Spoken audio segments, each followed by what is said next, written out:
Guys, week 2 here. Hopefully your first week went okay. I think I've talked with each of you, and hopefully you're feeling confident going into week 2. But just know if you're not feeling that confident, feel like it was a little awkward or things got off maybe not to the greatest start, just know that it will get better. I always say, and maybe haven't said to you yet, but I always think if you can get people through the prayer experience, there's just a bond that is created during that time that I think you're going to really see the fruits of that after kind of that week 2, week 3 time. So keep going, keep trying to create that space and the trust and the connection between each other. I think that's going to be huge. So if you need help or have questions about how to create deeper trust, please let me know. I want to help you with that. So looking at this week, then it's a normal week. You're going to start with a welcome at the beginning. Try your best to start right at the time that you do start. Those of you on Wednesday nights, 6:15, try to start right away. You might start even just a couple minutes late based on if people are going to get there or not, but try your best. For those of you meeting on the daycare side of the building, make sure you grab your chairs. If you want a table, I can show you where that is. If you need help with this, please let me know. But my hope is to equip you. My group's also going to be meeting at 6:15. So I can try to set it up. I know the daycare is in those rooms usually. So there's about between probably 5:50 and 6:15. There's a lot of stuff that is going to have to happen. So let's work together on that. But start right away. Come up with an icebreaker. I think those are very, very important. Make sure you share your names again. That's a huge, huge detail because you probably don't remember everyone's name, and odds are that's true for other people in your group as well. Have someone share their story. Hopefully somebody was assigned for this week. If you haven't done that yet, please make sure someone's prepared to do that. See if that person that's sharing is willing to receive questions at the end. That's up to you. You don't have to do that. But again, I always think that's really great. I think it's a good thing for you to take notes on this person's story, just so you can kind of remember more about who they are and what they've been through. And then make sure after they share their story that you pick a new person for the next week. Then go into the introduction questions. It should take about 15 minutes. Talk through page 16 through 18. That's kind of the week 1 reading from Rooted. And so if you want to talk through that briefly, what stuck out to you? Do you see Rooted in a new way? If you didn't really assign that reading, that's okay. You don't have to go through that. But if you did, I think that's a good thing to just talk about briefly. And then the question that I think is really good, the question in the book is, what was a lie you told as a kid and what happened? Yeah, you can use that one, or I've used what was a lie you were told as a kid. So that's a different type of question. Maybe your parents told you something that you found out later wasn't true, whatever it is. But either way, the question here is trying to help us key into knowing the truth. You might think something is the way it is, and then as soon as you find out the truth, it changes your entire life, right? Because you're like, I can't ever be the same. Now I know this is true. So that's the goal with this introduction question. Then you're going to move into the meat and potatoes of the discussion, which is either using the questions in the book. If you look at your leader's guide here on page 29, they have a collection of all the questions that each person has been answering each day. So you can pick out a couple of those questions that you want to use if you'd like.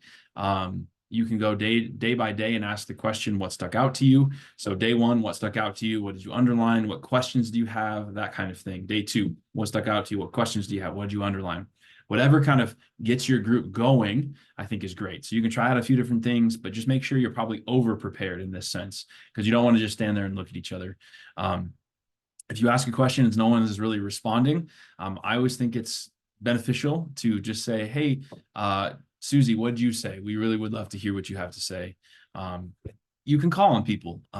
They might not love it, but I think, again, it's just like, don't let people hide right away. Because if we get everyone involved, everyone talking, everyone facilitating right away, I think that's going to set up the success for the rest of your group.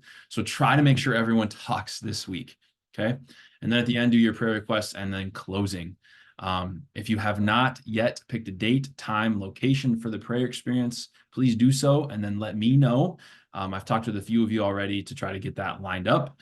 If you do not have a place to eat afterwards, if you want to do a potluck here at the church or wherever else, or if you want to try to schedule like a reservation or something, I just think it's really important to break the fast or break the prayer experience together with a meal. And so I will be sending out a video about the prayer experience here this afternoon, as well as I know some of you are already doing that this week. If you haven't decided on the serve experience yet, please try to decide that as soon as you can. Just let me know how that goes. And then if you have not yet signed the Rooted Covenant, go ahead and sign that. That's in your book. This week, for whatever reason, this has kind of brought up the big questions, the kind of controversial questions, things that people wrestle with, and it's kind of set some groups off track. We'll just say that. So the reading this week, talking about who is God, creation, all of that, it can bring up some doubts, some big questions, some science versus creation versus whatever type things. So this is kind of where in the training I talked about, you can let people go down a rabbit hole for a little bit, but make sure you are aware that you're going down a rabbit hole and then kind of stop the conversation, bring it back to the reading for that week, right? So don't dwell on things too long that don't necessarily matter. And then you can always use the whole, how about you do some research about that? How about you ask Pastor Tyler or Justin about that? And let's talk about it next week. So if there are these big questions or wrestlings that come up, make sure you just kind of say, well, let's talk about that later. Let's get back to the discussion. Okay. If there's questions that you need to wrestle with further, it's great. I want that. This is great. It's good that people are asking questions, but just make sure you don't get off track. Okay. Stay in touch through a group text or a group email. Send out prayer requests, encouragements, reminders, all of that.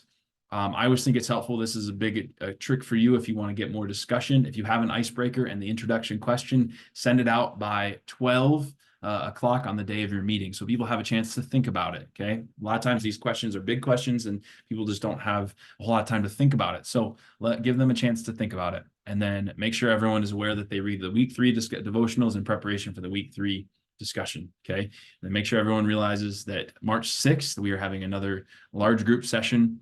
We'll have a meal again that night, just like we are every other night, but that's like a specific kind of night that we usually do. We'll have a large group session again, and then March 24th is the celebration, okay? So make sure everyone's on the same page in regards to schedule. If you have any questions about this week, please let me know. I'm excited for you to keep going, but the biggest encouragement I have is don't let people hide. Get everyone involved, get everyone engaged, and that's going to set you up for the success of your future group. So please let me know if you have questions. Let's go. Let's do it.